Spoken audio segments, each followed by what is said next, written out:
يا أمي أقطف دوما أحلى الزهر سار تعطر كل البيت تنتظر قدومك يا تو دو کام میں نے بتا دیے. دوسرا کام کیا ہے؟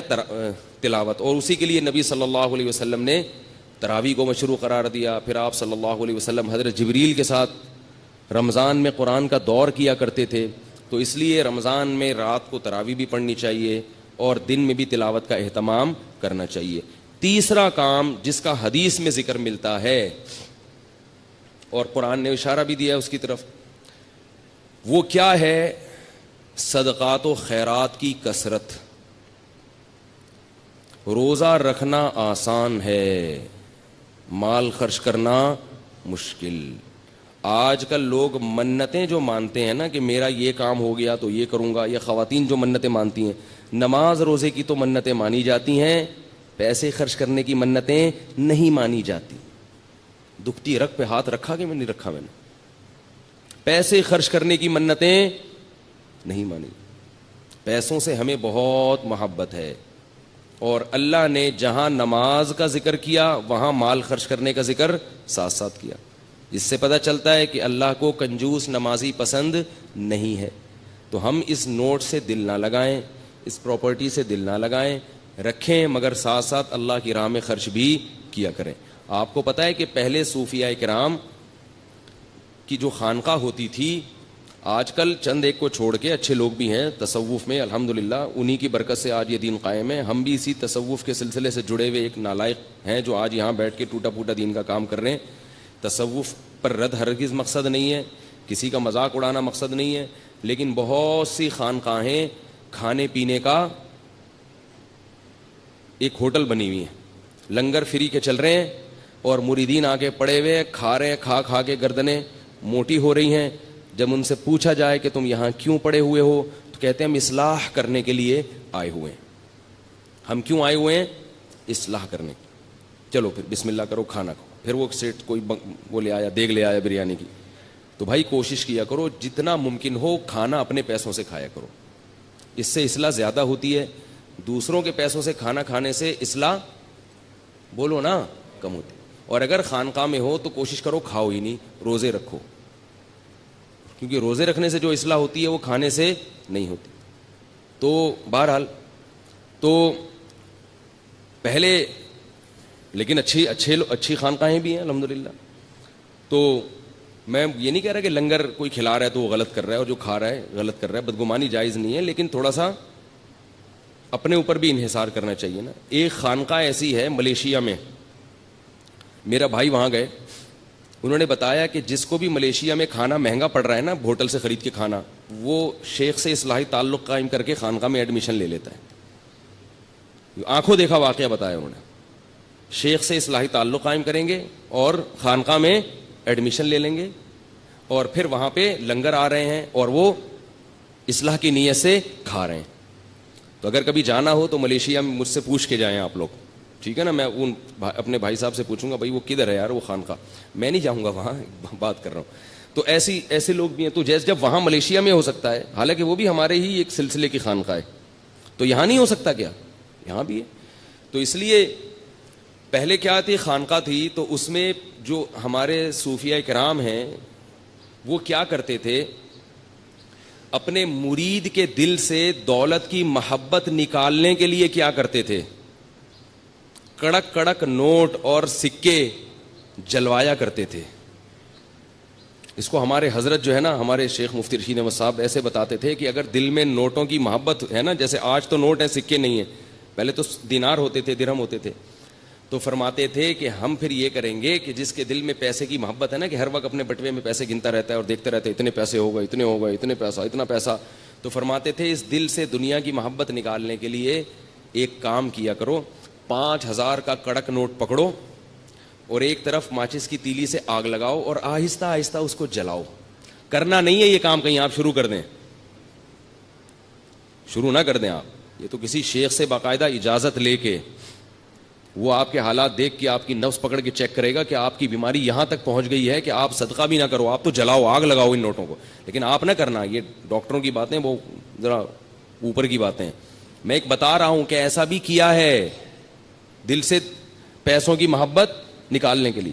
فرماتے کنارے پہ آگ لگاؤ, پھر آہستہ آہستہ جب وہ نوٹ جلے گا تو آپ کا دل بھی اندر سے جلے گا, بڑا کلاوازیاں کھائے گا, ہائے ہائے کیا ہو رہا ہے. فرمایا پوری گڈی رکھی ہوئی, پھر دوسرا نوٹ, پبلک بھی دیکھے گی, بولے گی کیا ہو رہا ہے بھائی ہمیں دے دو, بولا نہیں آگ لگاؤں گا آگ.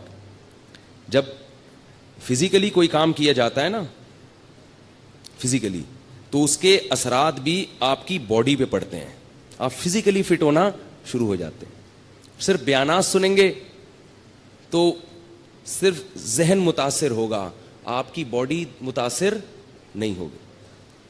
دیکھیں میں اگر آپ کو بیان کروں کہ روزانہ جو ہے وہ 2 کلومیٹر یا 5 کلومیٹر جاگنگ کرنی چاہیے, روزانہ آپ سنیں گے تو کیا آپ ہلکے ہونا شروع ہو جائیں گے؟ جب تک آپ کریں گے نہیں ہوں گے. تو اگر میں آپ کو یہ بتاؤں نوٹوں کی محبت دل میں نہیں ہونی چاہیے, پیسے سے محبت نہیں ہونی چاہیے, دنیا ہے ختم ہونے والی ہے, قبر میں نہیں جائے گا, سنتے رہو گے کچھ بھی اثر نہیں ہوگا. تو فزیکلی جب آپ اس کو جلانا نہیں, بھائی اللہ کا واسطہ بار بار کہہ رہا ہوں, اگر آپ اس کو جلانا شروع کر دیں اور وہ آپ کہیں گے کہ پھر ہمیں کیوں ترغیب دے رہے ہو جب منع بھی کر رہے ہو, وہ پھر کسی اور وقت بتاؤں گا میں.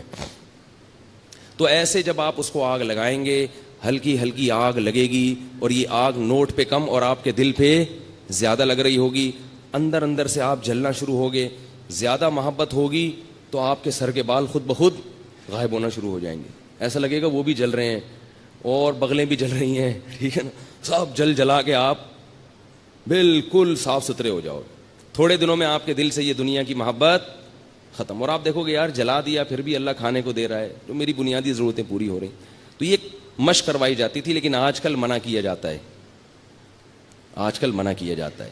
تو آج کل اتنا ہی کر لو کہ صدقہ کر دو, 5,000 کا کڑک نوٹ نکالو, کسی فقیر کو یہ چونیاں ٹھنیاں چھوڑ دو. 5 روپے کا سکہ دیکھا اپنے سمٹ کے احتجاج میں کتنا چھوٹا سا ہو گیا ہے. ابھی سنیں 10 کا بھی سکہ آ گیا ہے, 50 کا بھی سکہ, اوف. تو کیا ہو رہا ہے, ہمارے ملک کی حالت کیا ہو رہی ہے؟ یہ بھی اس لیے ہو رہی ہے کہ پیسہ جمع ہو رہا ہے, خرچ نہیں ہو رہا.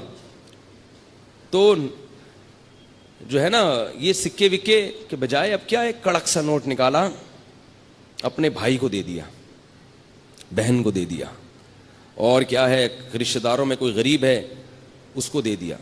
لوگ رشتہ داروں میں جو غریب ہے اس کو زکوٰۃ دیتے ہیں, دینی چاہیے, ڈبل ثواب ہے.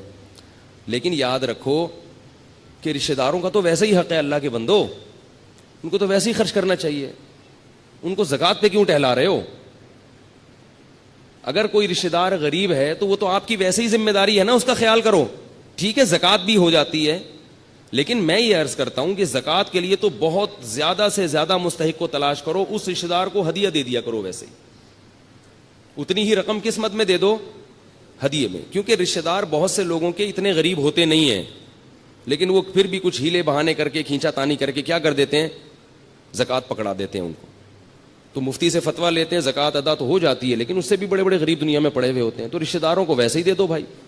اب ایک بیوہ عورت ہے جس کا بیٹا کما رہا ہے, ٹھیک ہے وہ بیوہ غریب ہے, اس کے پاس نہ سونا ہے نہ پراپرٹی ہے, اس پہ زکوٰۃ لگ جاتی ہے, لیکن جب اس کا بیٹا کما رہا ہے تو اس کو دینے کی کیا ضرورت ہے بھائی؟